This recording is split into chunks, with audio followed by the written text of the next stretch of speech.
I'll go straight into the presentation. Well, I'll talk about GIS for a sustainable city. That's going to be my presentation agenda. Brief, a profile of Kampala capital city. We have a day population of 1.6 million and a night population of 1.6 million and a day population of 4 million. We make a contribution of around 60% to the country's GDP. And by the Kampala Physical Development Plan, it's estimated that we shall have a population of 10 million people within the city.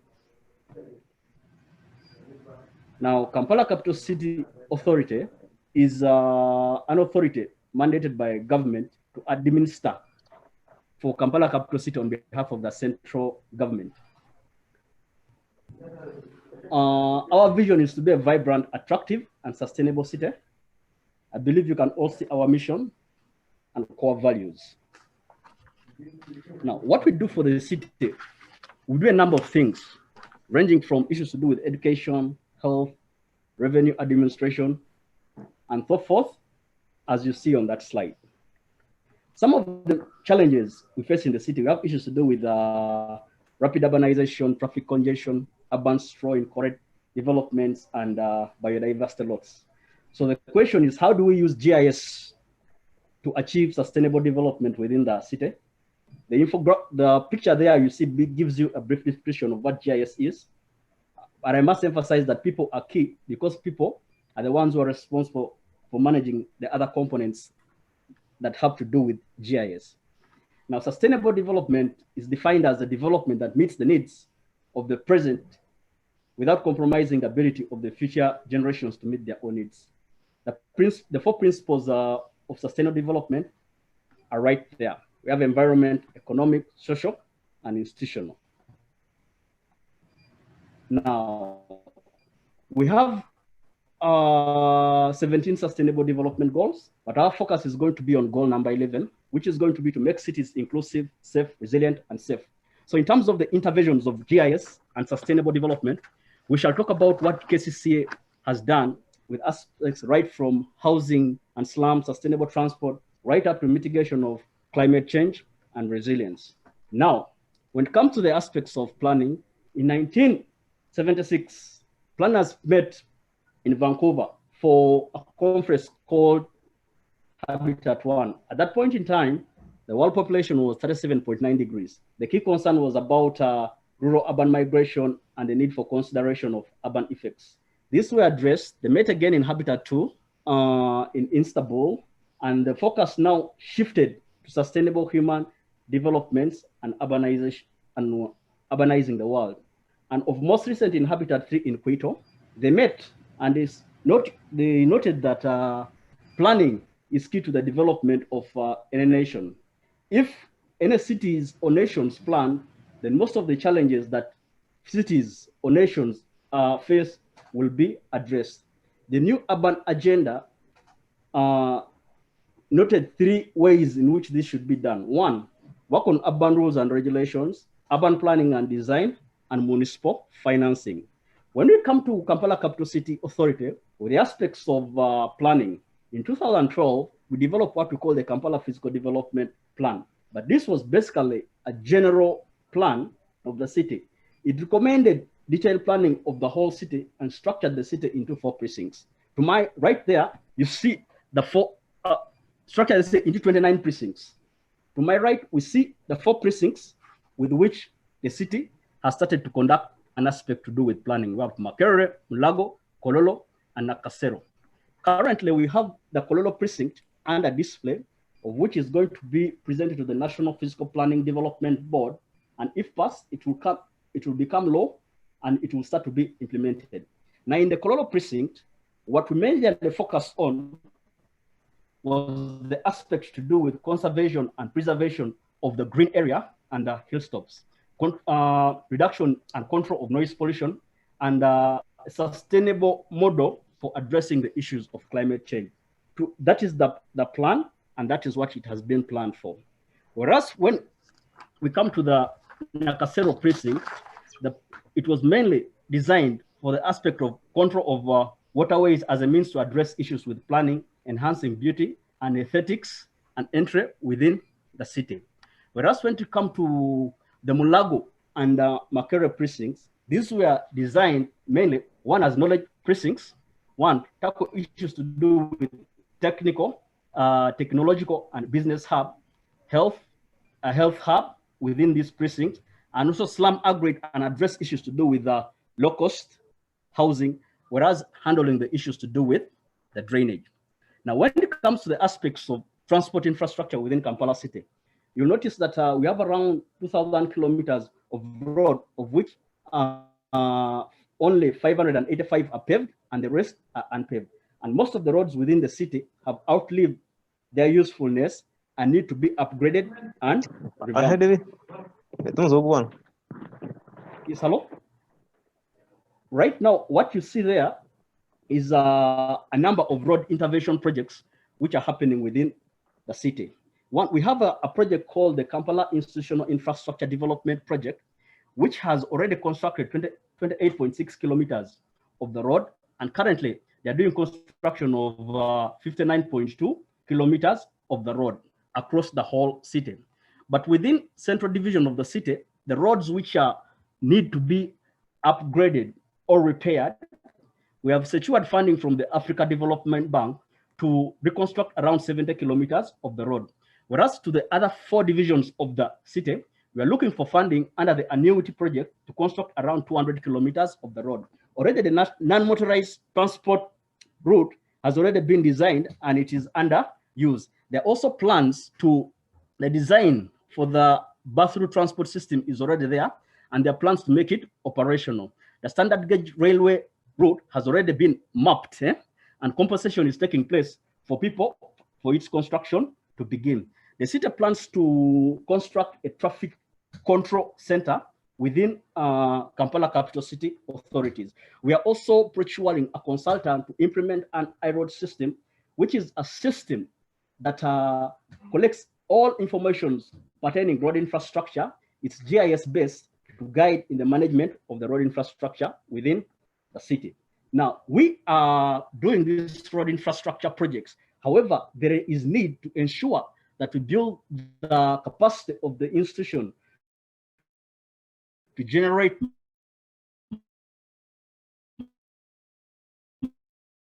money in order to be able to maintain these infrastructure projects. This is where the enhancement of mobile and mobilizers comes in. We have implemented a project which we call the City Address Project. We have numbered houses in the cities. We have named roads in the city. We have installed signages in the city and conducted valuations of property in the city. The last valuation of properties in the city was conducted in 2005. And now in 2006, when we restarted this project, you can already see that we have increased the collection of revenue because of this project in Central Division from 8 billion to 24.6 billion. And in Nakawa Division from 3.2 billion to 18 billion shillings. Below this slide, you see the other increase in revenue collections for the other divisions. That slide shows you how many properties we have numbered, the roads we have installed, the signages we have installed, and the roads we have named. And the good news is that all the properties we have numbered within the city, we have integrated this into Google Maps. So it means right now we are able to identify each property within the city, and the citizens are able to use it. So we have addressed the issues to do with online businesses, response to emergency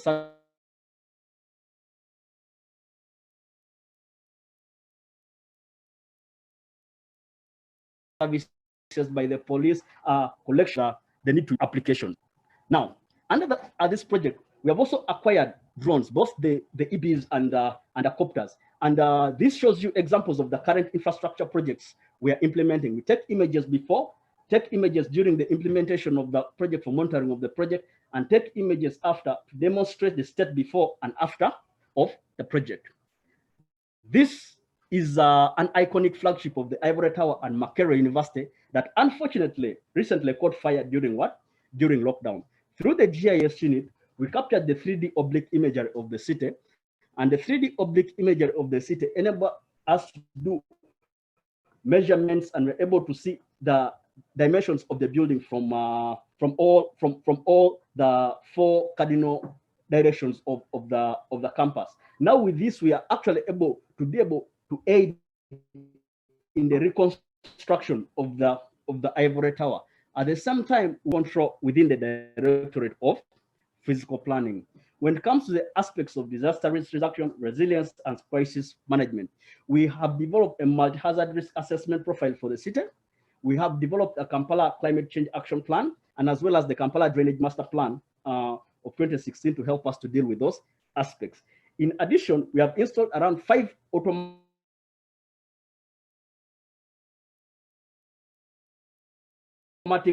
weather stations in the 5 divisions of the city, including the moisture sensors. We have also installed 25 air monitoring equipments along different areas, divisions of the city. Now, those are the variables that we measure from the weather stations, and those are the variables that we get from the soil moisture sensors.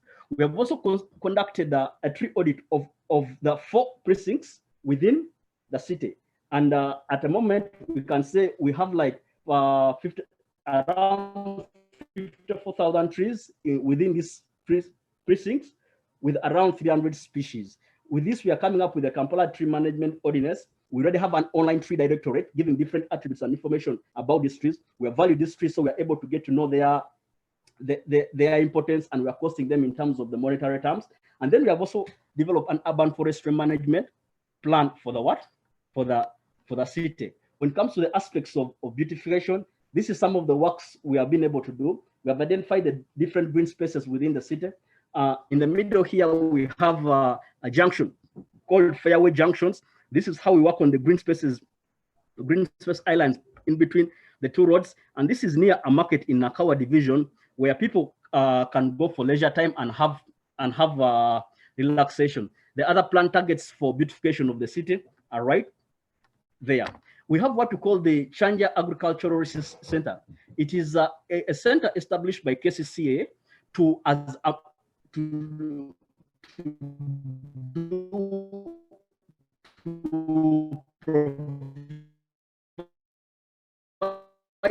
a model for urban farming within the city. In our backyard, do farming. We receive around 10,000 visitors annually, and we have 42 gardens as demonstration units. We have a pig breeding unit. We have a broiler unit, whereby when the chicks around 7 months old, they are available for sale at the cost of 6,000.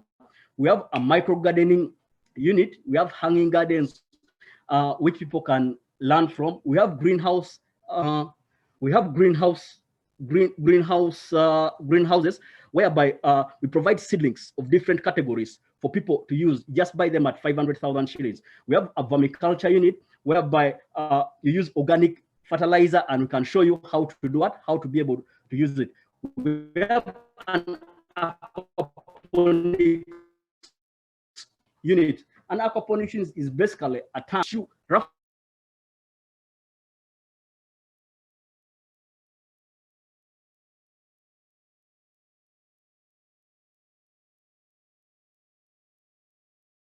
roughly 700,000 shillings to set up. If you sell this, you're able to make like for the aspect of learning what is taking place. This is here we have an aquaponics unit. These are the hanging gardens. This is the seedling center. This is the fodder for feeding cows. These are the croilers, and this is the piggery unit. Urban tourism. We have developed a map that shows tourism throughout the city. A number of roads we have installed. We have installed monuments for tourists to come and see within the city. Along Kabaka and Jagala Road, we have installed cultural monuments. Along Kira Road, we have installed monuments of wildlife. Now, when you talk of the aspect of health in response to COVID-19, what you see here is the different statistics with regards to Uganda. We have the confirmed cases, the active cases, the death, the recovery. In this hub, we integrated information from the Ministry of Health, the World Health Organization, and KCCA, the emergency numbers for both the public, the health professionals, and people to be able to get information with regards to response to COVID-19. We also developed other dashboards to help the city in response to COVID-19. Right here, we see the points of entry dashboard and the information with regards to the people entering and aspects to do with COVID. We have the contact tracing dashboard for the city to keep monitoring the people who have gotten COVID, those who and the contact persons they have come across with. We have the quarantine dashboard here to guide the health professionals in response to COVID-19. Here we have the COVID-19 status dashboard for the statistics for the city. Our health professionals keep monitoring on daily basis in real time and helps them in response. Here we have the Kampala Traffic Analytics COVID-19 dashboard.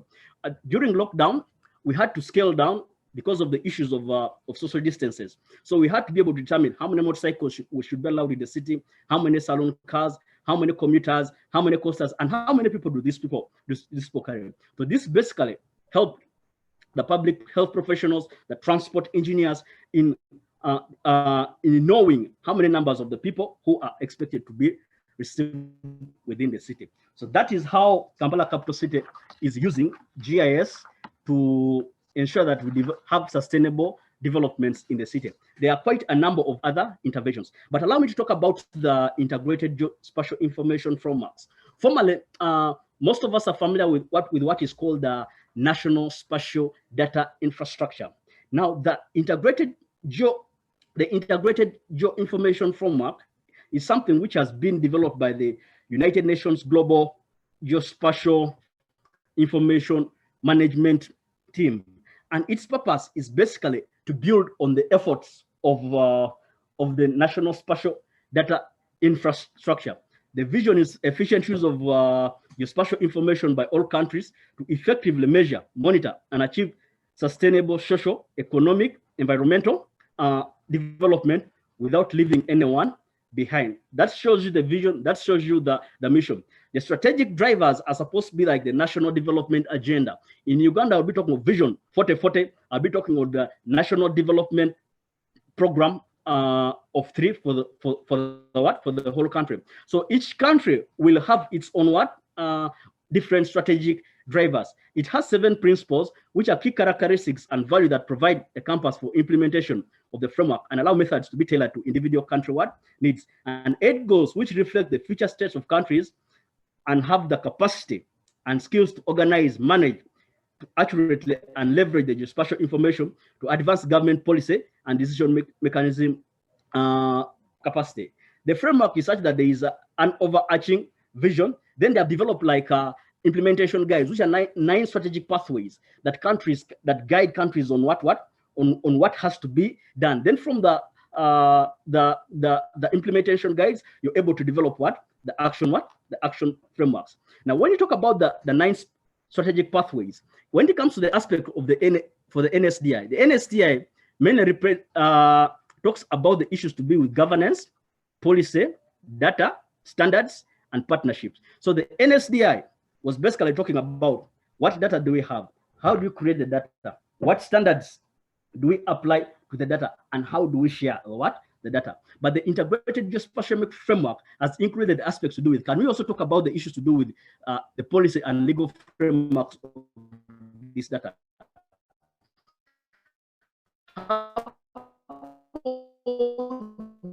The financing of this data, different aspects that have to do with different GIS. How do we get resources for that? How about the current innovations which are taking place? Issues to do with the drone technology, issues to do with the dashboards, the emerging trends in terms with regards to GIS. How do we take that into account? Then take into account the aspects to do with capacity and education, and then the aspect to do with communication and engagement.